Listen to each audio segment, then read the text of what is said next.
Hello, welcome to Health and Longevity with Dr. Wende. Today we are talking about issues with disability. I have with me here Soneni, also known as Flosam, and we are going to be talking all about disability, people with disability, everything that's around the topic. Flosam, thank you for coming. Thank you so much, Doc, for inviting me to your space to talk about disability, fitness, and the whole aspect of what is disability. Can you tell us in a nutshell who is Flosam or Soneni? I am Soneni Gwizi. I'm a brand ambassador for Ad International.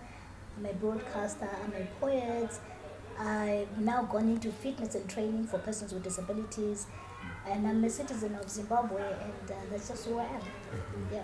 Let's jump into the issues of disability.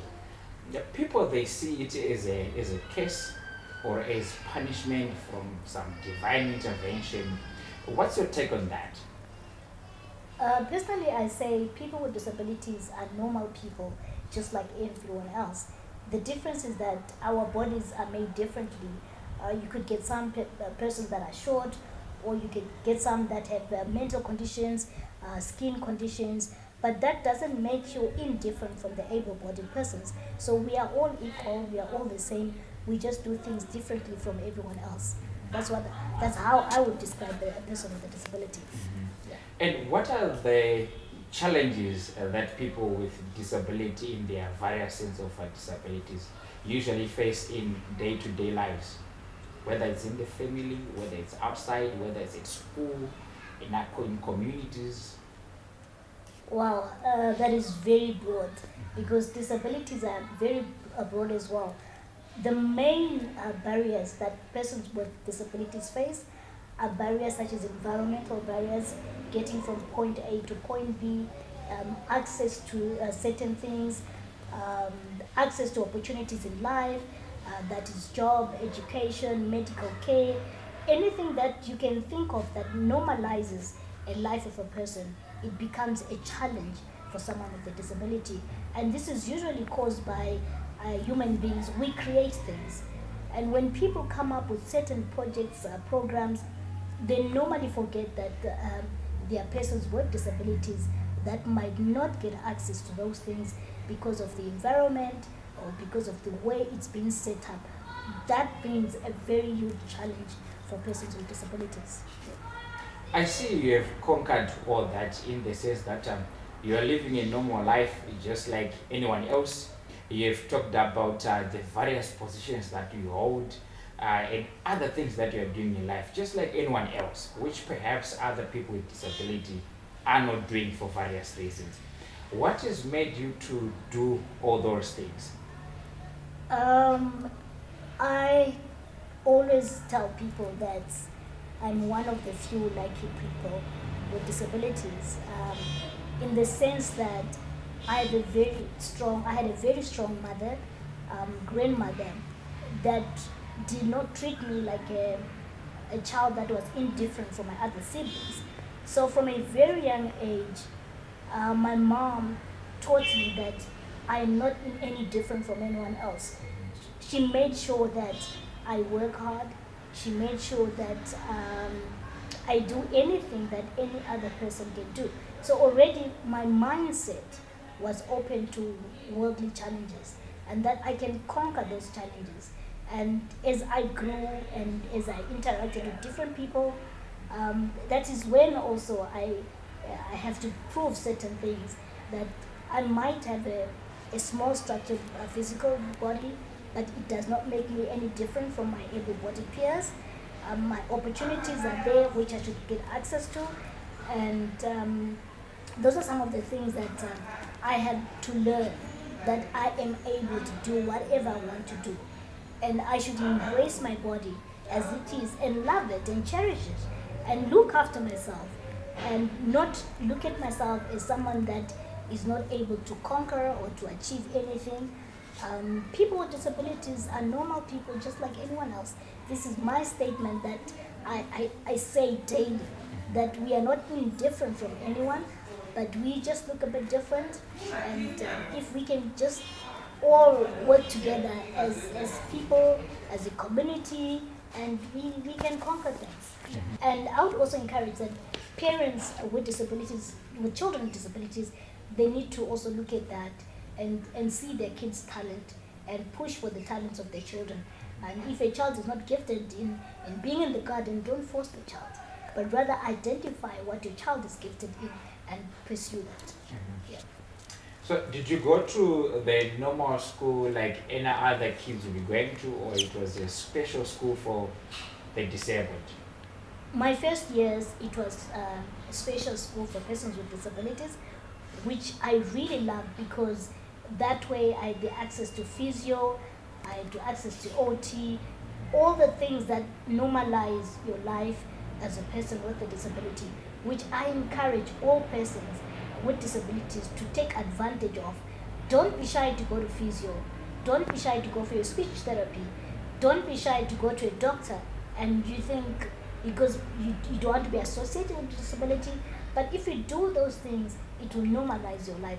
And the same thing with parents is it's important that you need to take your child for physio. It's important that you take your child for speech therapy, for hearing therapy, and all those things that correct your disability. Not that you're built in a wrong way, but it helps you to live a normal life.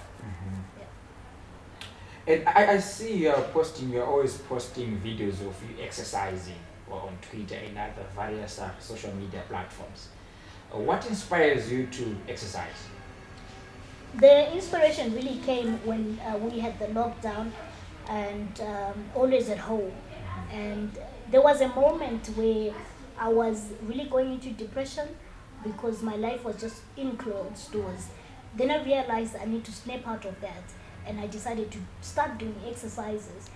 Then within that, then I realized that we also had persons with disabilities that could not get access to exercising because everything was on lockdown. And physio plays a very, very important role in someone with a disability who wants to recover.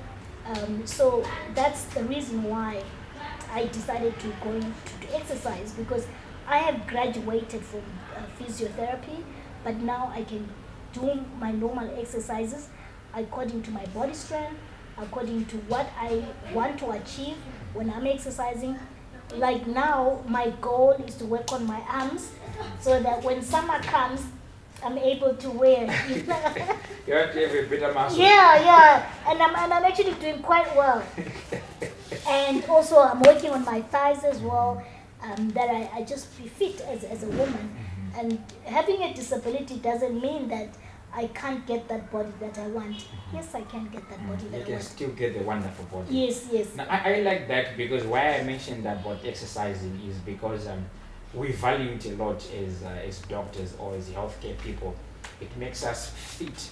It prevents us from those chronic diseases, diabetes, hypertension, and so forth, which any one of us can get, including the people with disability. True. Tell me about this ball. I've seen that you always post playing with this ball, that is exercising rather. Yeah. What's the trick about it? All right. This ball, I use it to focus your mind, and also I work on my arms as well. And sometimes I'll be sitting, and like today I'm standing, so it's working on my back, my legs, and also my focus. So I bounce it, and because we're here today, so I'm going to show you how we are going to do it. Okay, no, Yeah. that's fine. So you've got to focus, Doc. Focus. Focus on the ball. Yes, focus on Okay. yeah. Oh, sorry. And this is what happens sometimes. The ball rolls away, so I have to cut and restart. But Doc is here today, so it's okay. Yeah. Okay. Yeah. Again. Yes. Okay. So focus. Focus on the Yeah. ball, Soneni. Yeah. Okay. As I stretch, as you can see, when I stretch, I throw it up and I go low. So it works on my back, and I catch on my both hands. I catch with both hands. And then there is me. Okay. Both hands. So this is working on both of my hands, using my muscles. And if I'm going to be throwing, then my focus. And I'm also getting even tired, so that means it's also working on your heart as well. Yes. Your blood system, the movement throughout your body. I think this is a very good idea of exercising. Yeah. And I normally say when I begin to be thirsty, then I know that I've had enough. Okay, Yeah. okay. That's your mark to say that enough for the time. Yeah, Yes, yeah. at least 30 minutes or 5 minutes per given time makes a difference. I work on 30 minutes. 30 minutes. I see what you did there. I saw what you did there, Doc. I was concentrating. And then your mind is Yeah. So I'm focusing on the ball and the direction that it's going to, and then I use different hands. So one hand, and then Are I you catch right-handed or it. left-handed? I use both hands. Yeah, because now I can't use both. Myself, I use both hands. I'm right-handed, so the left one is a bit difficult for me. Okay, that's fine. Yeah. So let's go to I saw you having some ropes as well. Yep. Can you tell me about these skipping ropes, they call it, I think? Yeah. This is a skipping rope. It was once upon a time 1 meter long, so I had to cut it short because I can't skip, but I only do the skipping in what do you call it? Routine, yeah. So that's what I do. So I make sure that I cut it, and then it's in two. If you're on a wheelchair, you can use this, or you can sit on the floor or chair, whatever is comfortable to you. That also applies to people that are sick as well, in hospital, at home, recovering. You can still do exercises. You are not limited to anything, and 100 of these will be quite good. No, I love the creativity, the ideas that you are bringing about exercising. These are simple stuff, really, but they make a difference. Yep. They really make a difference. I want to try to figure out which muscles are moving, Yeah. so that I can confirm whether it works or not. All right. Okay, so it means my whole hands are moving. They're moving. It means up to the deltoid muscles, we call it. Yeah, so that means it will be doing quite a lot. And then I think also the ball will be involving the whole body. Yes, and like I normally also use the bouncing. I bounce the ball. So as you can see, my neck also, I was working on my neck as well. I'm standing straight, so my back, and then both my arms, as you can see, African women vanoita zvokugiga. Zvomwe ndiri kugiga panapa. Imitating that. Exactly, yeah. Your hair doesn't distract you. No, it doesn't. It doesn't. And I keep my pace. I keep the pace, focus. The sound itself is actually, it motivates me to do more. Yeah. And so at times you try to do it faster. Yes. Okay. If I'm doing it one hand, it has to be faster. Okay. Yeah. No, that's a very good. And you walk around. Yes, I also alternate on days when it's cold. I avoid doing exercises. So that's when I do my walks. Okay. I walk around the building, and then I come back. Yeah. Yeah, so I see you're doing very well in terms of exercising. And I also think that exercising, it helps you in your mind. It gives you some connection with your body. They say it produces some endorphins. The happy hormones, they make you happy. Yeah. And I can see, perhaps that's the other reason why you're always happy. I've seen it on your videos. Even here today, you're just someone who is exceptional. Yeah, keep it up, my dear. Thank you. What's your advice to parents, guidance, caregivers, and the community around people with disability, or who have children or a child with disability? All right. Rule number one, treat your child, your friend, your partner, or your cousin with a disability like any other normal person. But bear in mind that they might have physical challenges, like getting access to ABCD. This is where you come in to assist them. But otherwise, in everything, just treat them normal. And if it's children, make sure that they get the correct medical care service, they get the correct physio care service that they need, and also the right wheelchair, calipers. That plays a big role in your life. I've seen some parents that would buy a child, a 10-year-old child, a size of a wheelchair of an adult. That increases your disability because your legs will be dangling and your weight is pressed down. So it will increase your disability. So let's make sure that when we are giving out wheelchairs, it's the correct size for that particular person for that particular disability. So it helps them to normalize a person. And it's the same thing with the hearing aids. You don't just go and buy hearing aids. Just any. Yeah. So go to an expert and know, and also teach your children to know their body. I was very lucky when I was growing up. I was good friends with my doctor, and my doctor walked Us. with me. Yes, with you. My doctor walked me through on how to understand my body and how my body heals after an operation, and when I get a fracture, what I must do, how to avoid getting fractures. So all those things are very important. The doctor, parent, and child relationship and conversations are very important. Growing up, I did not go to the playground because of the dangers that I could face. As much as I was a child, I wanted to play with other kids, but for my own safety, I couldn't do that. But now with technology, our environment is more safer, and it's better for persons with disabilities. So I encourage parents, guardians, doctors, have conversations with persons with disabilities. Don't leave them out. Most places is you will have a parent and a doctor having a conversation, and then they will leave that person with a disability out, which is not right. Yeah. They need to contribute as well. They need to give in their feelings as well. Yes. And your advice to the able-bodied people in terms of the way they see people with disability, what's your advice to us? Yeah. My advice to my advice to people, able-bodied people, is let's treat each other normal. Okay. My disability is not contagious. If I touch you, you will not have it, because it's a genetic disability. So we need to understand that we are all the same. I think equally as you think.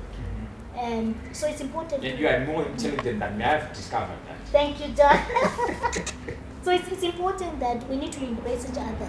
You could have a certain gift that I don't have. And with that, if we put our gifts together, it can mount up to something that will lead to change, to purpose, and it will make this world a beautiful place for everyone else. Let's respect persons with disabilities. Let's respect one another. Ask questions. And this is so important. If you know someone with a disability, do not assume. Ask questions. It's a simple thing. Ask questions. That's the reason why I love children. Children will ask you, why are you like this? Okay. Yeah. Children will ask you, so are you going to walk one day? And adults in return will look at you, ignore, but will say something that is totally different from what it could be. So let's ask questions about disability, let's learn, and let's just know the people. And to the other people living with disability, what's your message to them? That's a very important question. Embrace yourself. Do not be ashamed that you have a disability. There's so much shame that comes with the word disabled because of what society has tagged that. There is nothing wrong with being disabled. Being disabled just means that you do things differently from other people. That's it. So do not be embarrassed. And the other thing is, yes, fully understand your disability condition is your privacy. No one has the right to know it unless you give them the permission to. But it does not make you that you should be embarrassed about it. Don't be embarrassed about it. It's your life. Live your life to the fullest. Enjoy life. Go out there. Do all those things that you want to do. Don't be ashamed. That's what I would say. And do you want to say anything else about misconceptions that people have, which you can think about? There's so many misconceptions. People with disabilities get married, they have children, they get old, they die, they leave. We're just normal people. So essentially you're saying people with disabilities, they do exactly what anyone else can do. Yes. They can go to school, they can cook, they can get pregnant, Yeah. they can get married, that is, and anything else. And I'm waiting for my triplets. Yeah, no, you have talked me about the triplets issue. I wish you the best, really. I hope that God will bless you with such. And I also see that you have very beautiful hair. How old is your hair? Well, it's a long story. I've had this hair for about 3 years, and my target is that it must overreach my height. So when I walk, because a woman's hair is a glory, so it must sweep the floor for me. That's the tail of my head. Yeah. And I see now it's almost halfway. It's almost halfway, yes. Lovely. Thank I you. like that. Do you have anything else that you want to say? Exercise. Excellent. Eat well and drink well. Water, drink lots of water and just live the life. Be yourself. To the fullest. Yeah. If I'm not exercising using a ball or a skipping rope, I walk. Normally this is on cold days because I don't encourage anyone with a disability to do exercise when it's very cold. But the walks are very important. It works on your whole body, your muscles, and also your strength as well. So let's go for a walk now.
So we are now done with the exercises. We did the ropes, we played with the ball. Now we are just coming from the walk. And so I think you saw that we were walking with Soneni. He was talking to me that whenever disabled people are walking, that is exercising, they need to do it with someone, because there are incidents that they can occur, that they can fit, for example, they can injure themselves and they need someone to help them. And I found it very much necessary and very important. You also want to say that something else? Yeah, it's important that when you're going for a walk, you go with someone that you're comfortable with, someone that understands your disability, that they walk on the same pace that you're walking, and enjoy the walk and have conversations when you're having that walk. Like what we are doing. Yes, exactly. Yeah. It doesn't have to be a boring one. No, it mustn't be a boring one. You just enjoy the walk and walk at your own pace. And I'm sure you noticed I was sweating. And yes, I discovered a kilometer for me could have the same value as 100 meters to you. Exactly. So I think I loved that when you said that you need to work according to what you can afford. Yeah.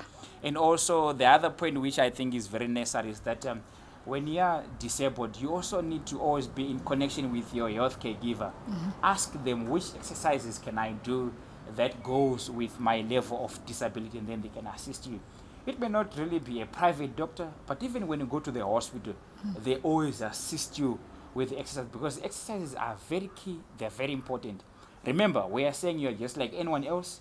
You can get sick like anyone else, and therefore you should exercise like anyone else, like what Soneni was doing. Yeah. And drink lots of water and eat well. And for your mind, mentality as well, think positive things and see yourself as a normal human being and enjoy life. To the fullest. To the fullest.